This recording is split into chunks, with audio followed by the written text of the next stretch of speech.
વડાપાવ આ નામ સાંભળતા જ આપણા મગજમાં એક ઇમેજ આવે છે, પણ આજે વડાપાવમાં એક સરસ મજાનો ટ્વિસ્ટ આવવાનો છે. હું છું પલક, ગુજરાતી રસોડુંમાં તમારું સ્વાગત છે. અને આજે આપણા રસોડે વડાપાવ તો બનવાનો છે, પણ ઉલટો વડાપાવ બનવાનો છે. બહુ જ ઇન્ટરેસ્ટિંગ છે ને? આવી જ ઇન્ટરેસ્ટિંગ રેસીપી આપણને શીખવાડવાના છે તન્વી દાવડા. આવો એમને બોલાવી લઈએ. કેમ છો તન્વી? મજામાં. તમે કેમ છો? બસ એકદમ મજામાં. ગુજરાતી રસોડુંમાં તમારું સ્વાગત છે. Thank you. તો વડાપાવ બનવાનો છે, હા. પણ આપણે જે નોર્મલ વડાપાવ ખાઈએ છીએ એ નહીં, એ ઉલટો વડાપાવ હા, બનવાનો. આજે ઉલટું એટલે એમાં વડું બહાર અને પાવ અંદર, અચ્છા, એટલે આપણે એને ઉલટા વડાપાવ કહીએ છીએ. બહુ જ ઇન્ટરેસ્ટિંગ રેસીપી છે. તો એના માટે કયા ઇન્ગ્રેડિયન્ટ્સ જોઈશે? એના માટે આપણે લીધું છે પાવ, બાફીને મેશ કરેલા બટેકા, ચણાનો લોટ, મીઠી ચટણી, ધાણા, આદુ મરચાંની પેસ્ટ, કઢી લીમડો, લસણ, વડાપાવની સૂકી ચટણી, તીખી ચટણી, ચાટ મસાલો, કિચન કિંગ મસાલો, લીંબુનો રસ, બેકિંગ સોડા, રેગ્યુલર મસાલા અને તેલ અને પાણી. ઓકે, તો સરસ મજાનો ઉલટો વડાપાવ બનવાનો છે, જેના ઇન્ગ્રેડિયન્ટ્સ આપણે જોઈ લીધા. તો બનાવવાની શરૂઆત કરીએ. હા, સૌથી પહેલાં આપણે ખીરું બનાવી દઈશું. ઓકે, આપણે એક બાઉલ જેટલો ચણાનો લોટ લઈએ છીએ. જે આપણે નોર્મલ વડાપાવમાં જે વડાનું ખીરું કરીએ છીએ એના જેવું જ કરવું છે કે એનાથી થોડું થીક? ના, એના જેવું જ. ઓકે,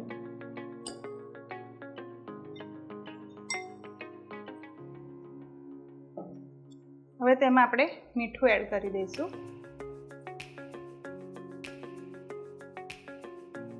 લગભગ 1 ચમચી જેટલું.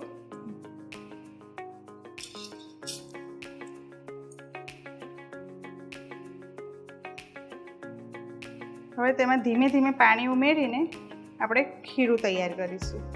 એક સામટું આપણે પાણી નહીં નાખી દઈએ, નહીં તો ખીરું પતલું થઈ જશે.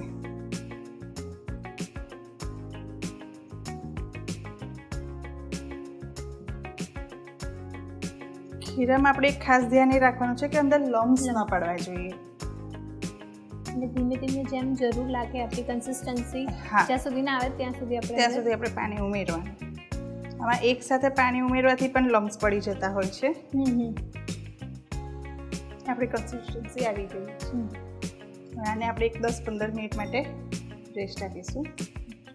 હવે આપણે માવો તૈયાર કરીશું. ઓકે, તો એના માટે સૌથી પહેલાં આપણે તેલ મૂકીશું.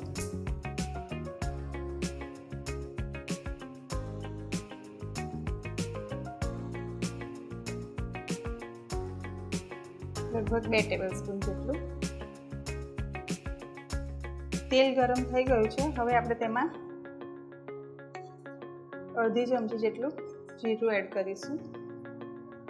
તેની સાથે મુંબઈ સ્ટાઇલના વડાપાઉં કરવા હોય તો એના માટે આપણે અડદની દાળ ઉમેરીએ છીએ. ઓકે, લગભગ 1 ચમચી જેટલી અડદની દાળ લઈશું. એટલે આ ઓપ્શનલ છે? હા, ઓપ્શનલ છે.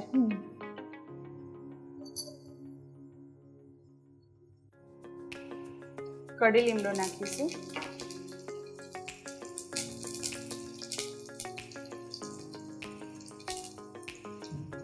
અડદની દાળ થોડીક બ્રાઉન રંગની થાય, થોડીક શેકાઈ જાય,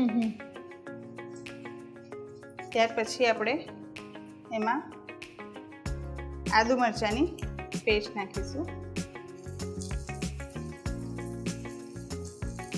2 ચમચી જેટલી.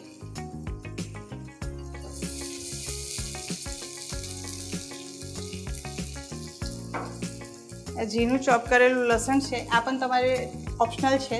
તમારે નાખવું હોય તો તમે નાખી શકો છો, નહીં તો સ્કીપ કરી શકો છો. હું અહીંયા અડધી ચમચી જેટલું લઉં છું. અત્યારે આપણે જોઈએ તો વડાપાવમાં બહુ જ બધી વેરાયટી હોય છે. નોર્મલ આપણે બટર ચીઝવાળા તો હોય છે, એની સાથે હવે તો મેયોનીઝ અને બીજી બધી અલગ અલગ વસ્તુ એડ કરીને બનાવતા હોય, પણ આ એકદમ નવી જ વસ્તુ છે. આ એક નવું છે, ખાવાની પણ મજા આવશે. હવે આપણે આપણા રેગ્યુલર મસાલામાંથી એમાં હળદર થોડીક ઉમેરીએ છીએ. એકદમ પિંક એકદમ. હા, બધો મસાલો શેકાઈ ગયો છે.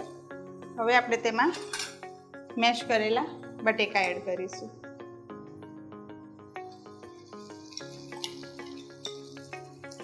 આપણે નોર્મલ વડાપાવ કરતાં આમાં બટાકાનું પ્રમાણ વધારે લીધું છે. હા, અત્યારે કેટલા લીધા છે?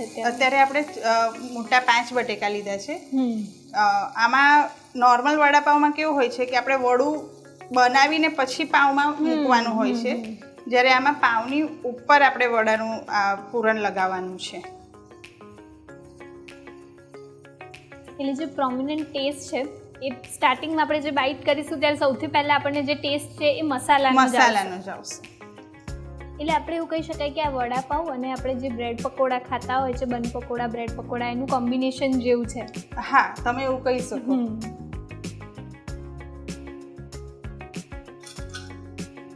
હવે આપણે સ્વાદ પ્રમાણે મીઠું એડ કરીશું.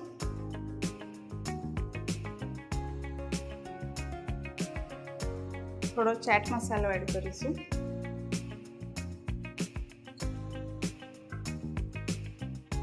આ કિચન કિંગ મસાલો છે, એ કિચન કિંગ મસાલો એડ કરીશું. આપણે આમાં ગરમ મસાલો પણ એડ કરી શકીએ છીએ. ઓકે, કદાચ ના હોય કિચન કિંગ. હું અહીંયા કિચન કિંગ મસાલો લઉં છું. આમાં આપણે લીલા મરચાં અને આદુની પેસ્ટ એડ કરી છે, એટલે અંદર બીજા સૂકું લાલ મરચું કે એવું એડ કરવાની જરૂર નથી. અને સ્પેશિયલી આપણે મુંબઈ સ્ટાઇલના બનાવી રહ્યા છીએ. મુંબઈ સ્ટાઇલમાં લાલ મરચું કે એ આપણે એડ નથી કરતા. એકદમ બરાબર મિક્સ થઈ ગયું છે અને આપણો મસાલો પણ શેકાઈ ગયો છે બધું બરાબર. હવે આપણે ગેસ બંધ કરી દઈશું અને કોથમીર છે ઝીણી સમારેલી એ નાખી દઈશું. લીંબુનો રસ છે, આ એક લગભગ અડધું લીંબુ જેટલું છે.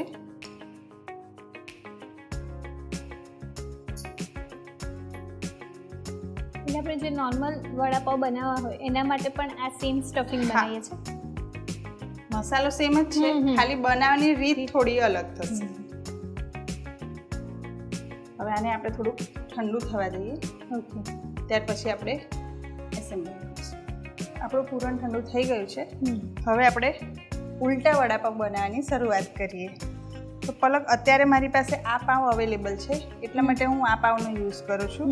બાકી બહાર જે નાના પાવ મળે છે, જનરલી સેવસરમાં જે રાઉન્ડ પાવ મળે છે એ પાવનો યુઝ કરીને બી તમે આ બનાવી શકો છો. અથવા તો પછી જે બ્રેડ હોય છે એની સ્લાઇસ કટ કરી અને એમાં નાની વાડકીથી આજુબાજુનું કાપીને એ રાઉન્ડ કરીને તમે એનો પણ યુઝ કરી શકો છો. એટલે માર્કેટમાં જે પણ અવેલેબલ હોય એમાં તમે બનાવી શકો છો. આને આપણે પહેલાં વચ્ચેથી કટ કરીશું.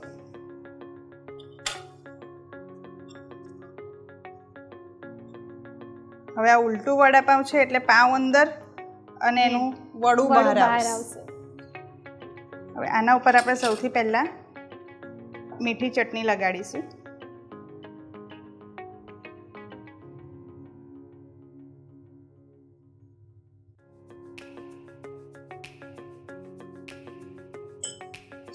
ત્યારબાદ એમાં તીખી ચટણી,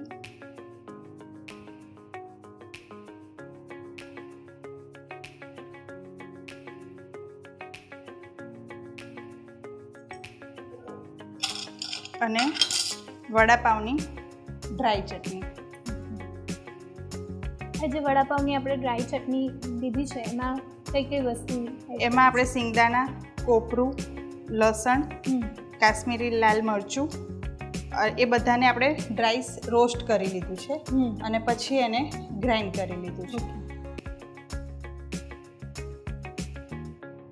નોર્મલી જે બોમ્બે વડાપાવ હોય છે એમાં આપણે બન શેકતા નથી, કાચો જ આપતા હોય છે.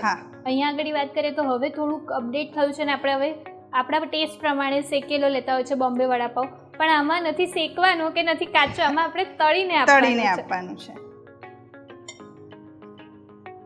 અને બરાબર આપણે આ રીતે પાવની સાથે એને સ્ટીક કરી દઈશું.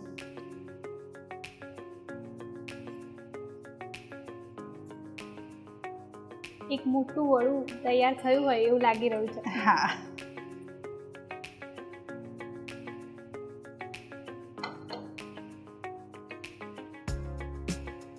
એ જ રીતે આપણે બીજું પણ કરી દઈએ.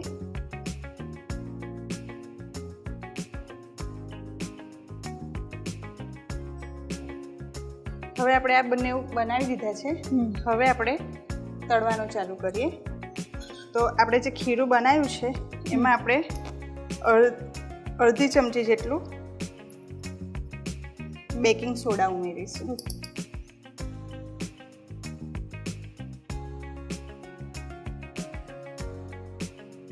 તેલ ગરમ થઈ ગયું છે. આપણે બેકિંગ સોડા ઉપર થોડુંક તેલ એડ કરીશું.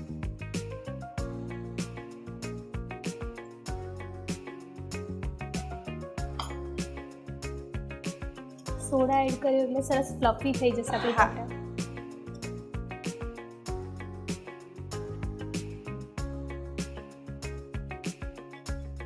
તેલ ગરમ થઈ ગયું છે. આપણે શરૂઆત કરીએ તળવાની.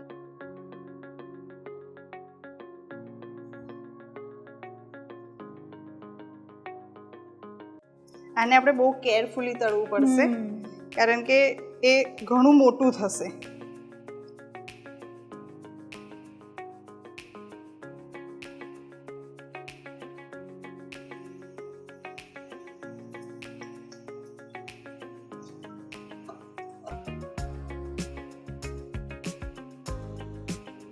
આ પણ તૈયાર થઈ ગયું છે. હવે આપણે આને સર્વ કરીશું.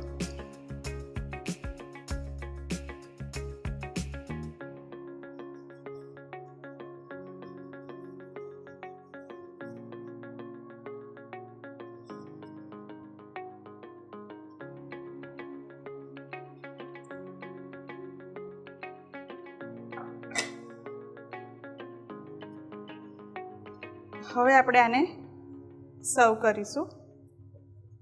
સરસ 3 લેયર દેખાય છે.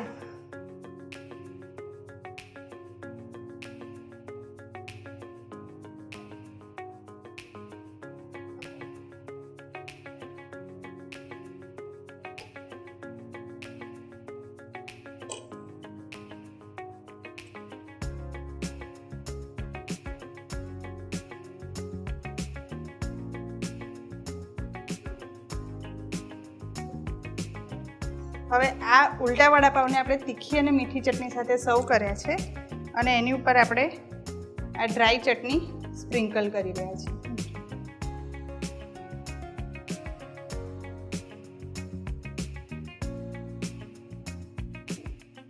ઉલટા વડાપાવને આપણે રગડાની સાથે બી સર્વ કરી શકીએ છીએ. એટલે રગડો, તીખી મીઠી ચટણી અને વડાપાવ એ રીતે બી સર્વ કરાય છે. રગડા સાથે બી બહુ જ સરસ લાગે છે.